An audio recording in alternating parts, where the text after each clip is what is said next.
নমস্কার, শুরু করছি আজকের সংবাদ।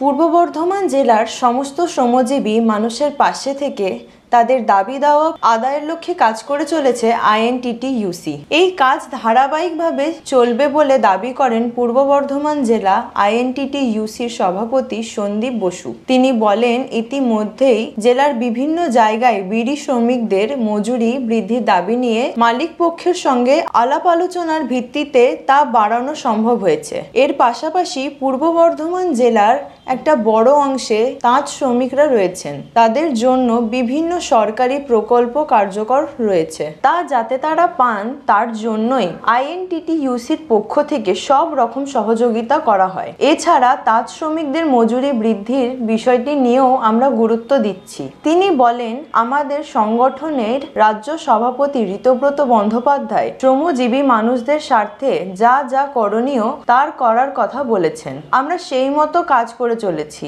সন্দীপের কথায় রাজ্যের মুখ্যমন্ত্রী মমতা বন্দ্যোপাধ্যায় এবং তৃণমূল কংগ্রেসের সর্বভারতীয় সাধারণ সম্পাদক অভিষেক বন্দ্যোপাধ্যায় আইএনটিটিইউসির নেতৃত্ব ও কর্মীদের সব সময় শ্রমজীবী মানুষদের পাশে থেকে লড়াই করার কথা বলেছেন। তাদের দাবি দাওয়া আদায়ের বিষয়ে সহযোগিতা করার কথা বলেছেন। আমরা তাদের সেই বার্তাকেই আদর্শ হিসেবে মেনে নিয়ে পূর্ব বর্ধমান জেলায় শ্রমজীবী মানুষদের পাশে থেকে সব রকমভাবে কাজ করে চলেছি। প্রাথমিক পর্যায়ে বিড়ি শ্রমিকদের মজুরি বৃদ্ধির বিষয়টিকে গুরুত্ব দেওয়া হয়েছে।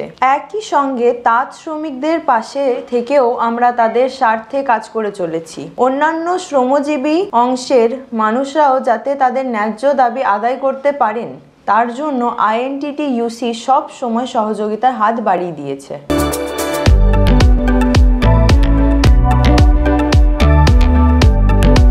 আজকের সংবাদ এই পর্যন্তই। নমস্কার।